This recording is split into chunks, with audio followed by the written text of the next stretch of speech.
Mr. Chair, gusto ko sanang magtanong lang sana Sige, kung go ahead. papayag ka. Of course. Tungkol doon sa Tamarid House sa South Forbes, yung binabanggit mo kanina, di ba?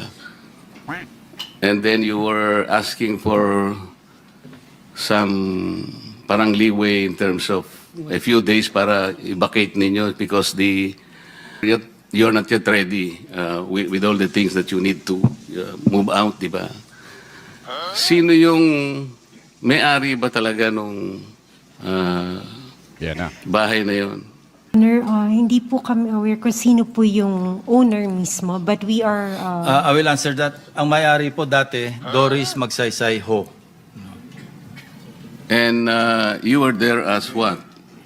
Staff ng tenant. May tenant kasi si Doris Magsaysay Ho na sila nakatira, silang staff.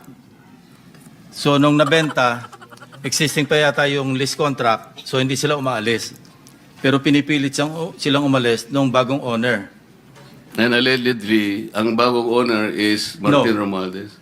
Yun ang sinasabi. Yun ang sinasabi mo kanina. Yes. At referring to Diskaya. No, let's based on documents, yung bahay na ibenta sa isang corporation, Golden Peasant Holdings Corporation. Incidentally, the major